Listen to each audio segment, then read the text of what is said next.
Hi, so in this video, I want to talk a little bit about different types of tables and who has what, because I know it can get a little bit confusing, but let's kind of see it all together, talk about who has what tables, a little bit about why, and then we're going to see an example of how these tables get built and how they're used to forward a packet from this device here, 192.168.1.100 to 192.168.4.100. So let's get started. So first of all, most of our networks are, well, they're usually either Ethernet or Wi-Fi, but we're just going to use as far as layer 2 Ethernet. Wi-Fi is very similar to Ethernet.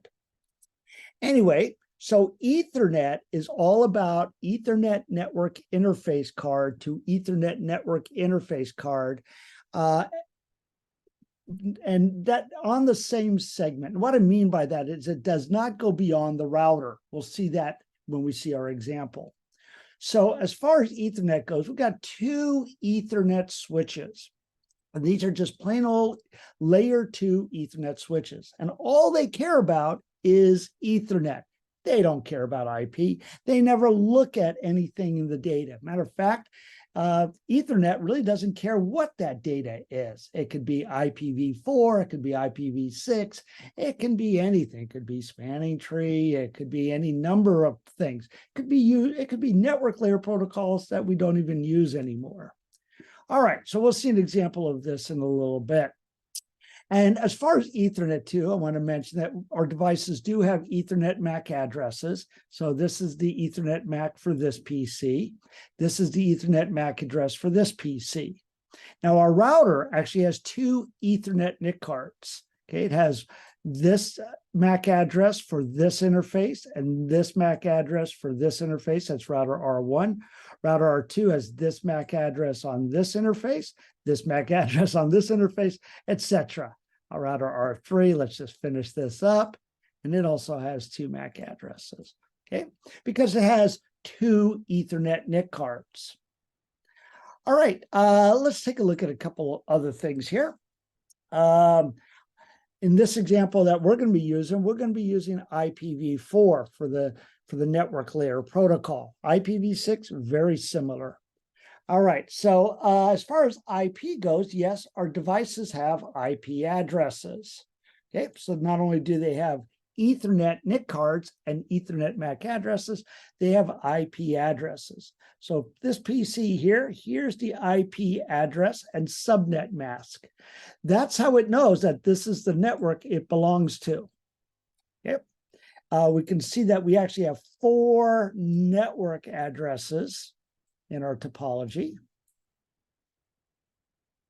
This device over here has this network address and this subnet mask. That's how it knows this is the network it belongs to when it does that bitwise AND operation on the two. Now, our routers actually have IP addresses on more than one network. Like router R1 has an IP address on this network it shares with this PC here. It has an IP address on this network here that it actually shares with router R2. So R2 has an IP address on the same network. R2 and R3 share this network here, 192.168.3.0, and they each have an IP address on that network. Router R3 has an IP address and subnet mask. The subnet mask is very important. Must match the other devices on that same network. Okay, so it has an IP address and subnet mask on this network here that it shares with this PC.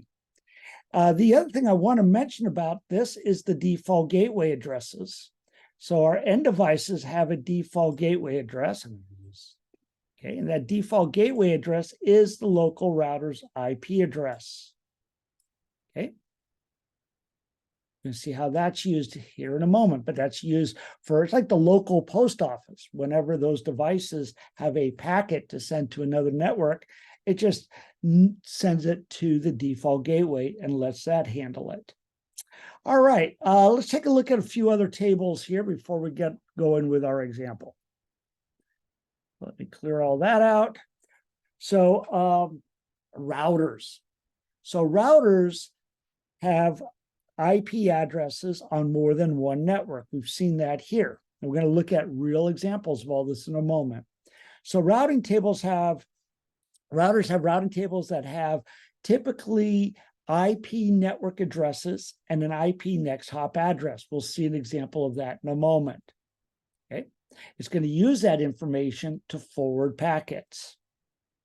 All right, your end devices actually have their own routing table. What's in that routing table? Okay, well, they know what directly connected network they're on. Okay, how do they know that? Well, when you configure or when it received it via DHCP, it receives an IPv4 address in a subnet mask, does the bitwise AND operation, says I'm directly connected to that network. Okay, and usually via DHCP, or could be done statically. It also has the IP address of its default gateway. Okay, what else do we have going on here? Well, ARP. Okay, because whenever a device has both an Ethernet NIC card with an Ethernet MAC address, so we can see that here, this PC here, that's a little covered up here, has an Ethernet NIC card with this MAC address, and also has an IPv4 address.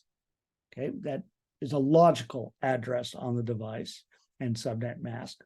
Well, that means it's going to have, whenever it needs to send IPv4 packets, it needs to encapsulate it in an Ethernet frame.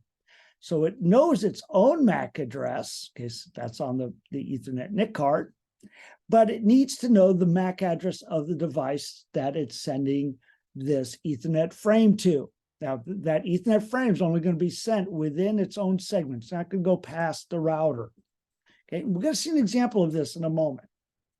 So what other devices do you see on here that have both an IPv4 address and Ethernet NIC cards with MAC addresses? Yeah, you're right. Okay, the routers. So yes, the routers also have IPv4 addresses, usually more than one. Okay, and will also have, in this case, multiple Ethernet NIC cards. So it'll have multiple MAC addresses. So yes, it will have an ARP table as well. Okay. All right, so what we're going to do here in the next video, all right, is that I am going to show an example of what happens when this PC sends a packet to this PC. But we're also going to see how these tables get populated. Okay, so we're going to do that in the next series of next couple of videos. I don't know if it'll be one or two. We'll see when I get there. All right, hope this helps, but watch the next video or videos, because it's going to show how all of this comes together. Thanks.